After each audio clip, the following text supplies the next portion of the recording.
ప్రముఖ స్వతంత్ర సమర యోధురాలు విద్యాదాత పోనక కనకం భారతరత్న బిరుదును ఇవ్వాలని పోనక కనకం ఆశయ సాధన సమితి కన్వీనర్ బి సురేంద్రనాథ్ రెడ్డి తెలిపారు. సోమవారం నెల్లూరు నగరంలోని టౌన్ హాల్ రీడింగ్ రూమ్లో కవికోకిల దువ్వూరి రామిరెడ్డి విజ్ఞాన సమితి, పోనక కనకం ఆశయ సాధన సమితి సంయుక్త ఆధ్వర్యంలో పోనక కనకమ్మ వెన్నెలకంటి రాఘవయ్య, తెక్కవరపు రామిరెడ్డి, వేమూరు లక్ష్మయ్య, కవికోకిల దువ్వూరి రామిరెడ్డిల జయంతుల సభను ఘనంగా నిర్వహించారు. ముఖ్య అతిథిగా జిల్లా పోస్టల్ సూపరింటెండెంట్ కె శ్రీనివాస్ హాజరయ్యారు. సందర్భంగా ఆయన మాట్లాడుతూ పోనక కనకమ్మ దువ్వూరి రామిరెడ్డి సేవలను కొనియాడారు. అలాంటి మహానీయుల జయంతికి తమను ఆహ్వానించడమును అభినందనీయమన్నారు. పోనక కనకమ్మ జయంతి సందర్భంగా పోస్టల్ శాఖలో ఉద్యోగులను సన్మానించడం సురేంద్రనాథ్ రెడ్డికి ధన్యవాదాలు తెలుపుతున్నామన్నారు. బి సురేంద్రనాథ్ రెడ్డి మాట్లాడుతూ స్వతంత్ర పోరాట యోధులను స్మరించుకోవడం నేటి భావితరాల బాధ్యతన్నారు. నెల్లూరు నగరంలో పోనక కనకమ్మ పేరు మీద కస్తూరిదేవి మహిళా కేంద్ర విశ్వవిద్యాలయాన్ని ఏర్పాటు చేయాలని డిమాండ్ చేశారు. ఈ సందర్భంగా పలువురు పోస్టల్ డిపార్ట్మెంట్లో పనిచేస్తున్న పోస్ట్ మాస్టర్లతో పాటు సీనియర్ జర్నలిస్ట్ పట్టపల్లి నాగరాజును ఘనంగా సన్మానించారు. ఈ కార్యక్రమంలో దువ్వూరు రామిరెడ్డి విజ్ఞాన సమితి ట్రస్ట్ చలంచర్ల భాస్కర్ రెడ్డి, ప్రముఖ అడ్వకేట్ గూడూరు లక్ష్మి, చరిత్రకారుడు జర్నలిస్ట్ ఈతకోట సుబ్బారావు, షేక్ సందాని భాష, జర్నలిస్ట్ జయప్రతాప్ రెడ్డి, ఆంధ్ర రాష్ట్ర ఆదిమ జాతి సేవా సంఘ్ పిఎల్ ప్రసాద్ తదితరులు పాల్గొన్నారు. ఈ పేర్లు అందరూ చాలా ఖచ్చితంగా చేశారండి. ఎలా చేశారు?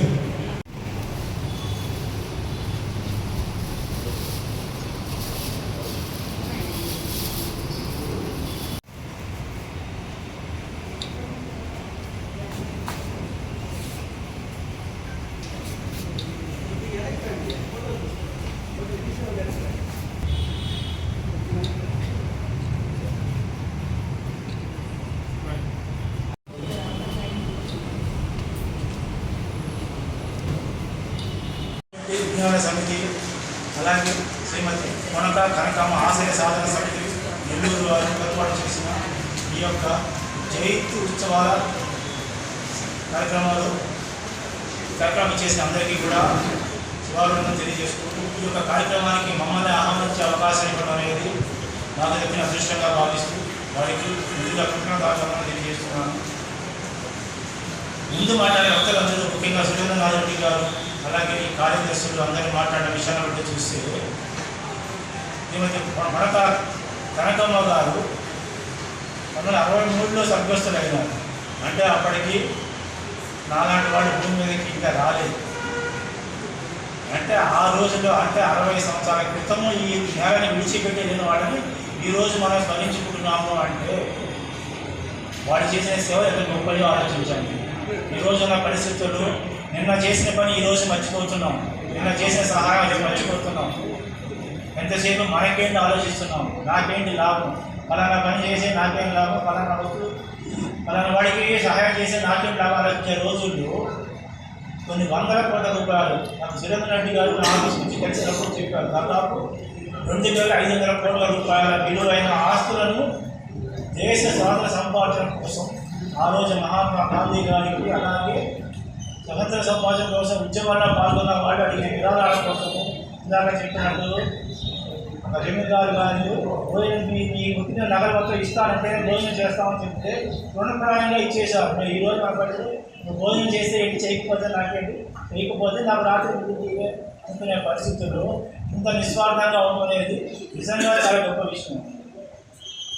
మనందరికీ కూడా మహాత్మా గాంధీ గారి గురించి తెలుసు, జవహర్లాల్ నెహ్రూ గురించి తెలుసు, లాలా లజపత్ రాయ్ గురించి, వల్లభాయ్ పటేల్ గురించి. అంటే కొంతమంది దేశ నాయకులు మాత్రమే తెలుసండి. వాళ్ళు ఇష్టాలు చాలా గొప్పవాళ్ళు, దాంట్లో ఎటువంటి సందేహం లేదు. కానీ వీళ్ళు మాత్రమే వీరి వెనక దేశం యొక్క ఆ రోజు జనాభా దాదాపు 34 నుంచి 40 కోట్ల జనాభా ఉందండి.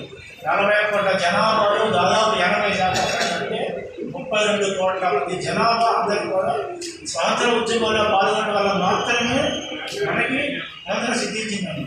అందులో ఎంతో మంది రూపాయి దానం చేస్తున్నారు, 100 చేస్తున్నారు, 1000 చేస్తున్నారు, ఒంటి మీద నిలువుతో పిచ్చిపడుతున్నారు. అందరూ గుర్తింపు నోచుకోలేదు. అంత మాత్రం వాళ్ళ సేవలు అడిగి పోవండి. వాళ్ళ ఆత్మలు ఎప్పుడు మన కోసం తెలుస్తున్నాయి, మన గురించే స్పందిస్తున్నాయి. వాళ్ళు ఏం ఆసక్తి చేశారండి, మనకి ఏ పదవి వచ్చింది.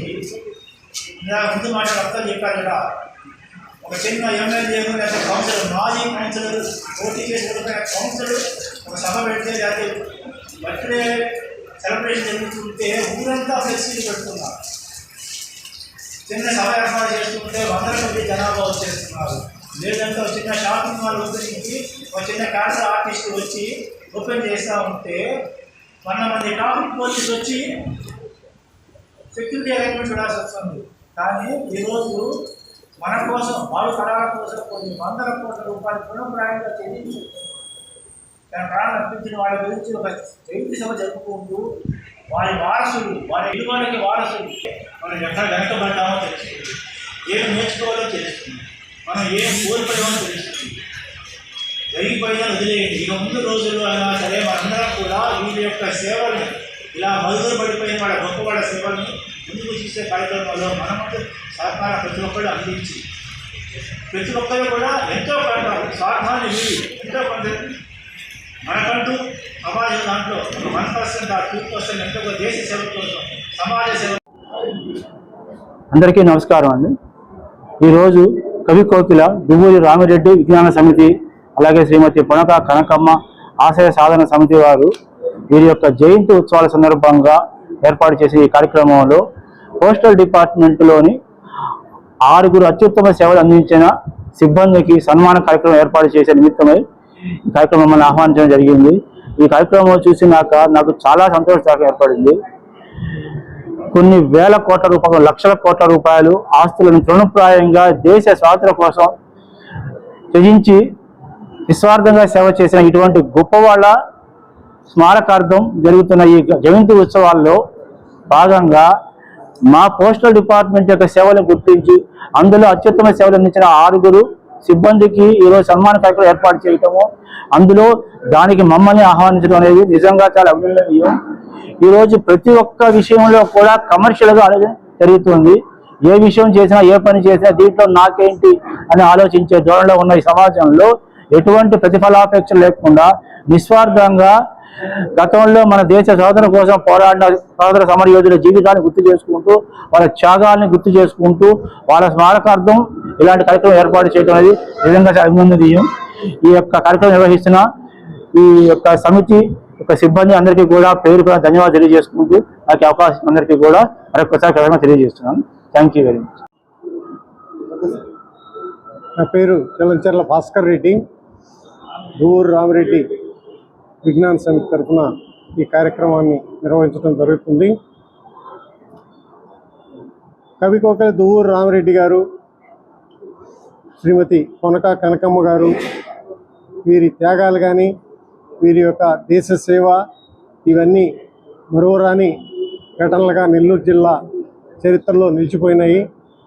ఇప్పుడు ఇక్కడికి విచ్చేసినటువంటి మిత్రులు కానీ, లేకపోతే ఇంకా కొంచెం పాతరం మిత్రులు కానీ, వాళ్ళందరికీ కూడా, పౌరులకు కూడా వీరిద్దరూ సుపరిచితులే.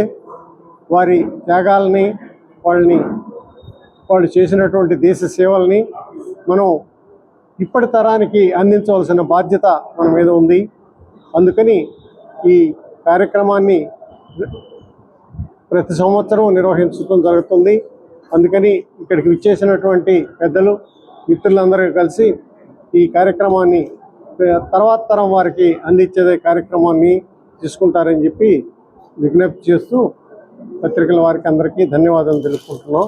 ధన్యవాదాలు.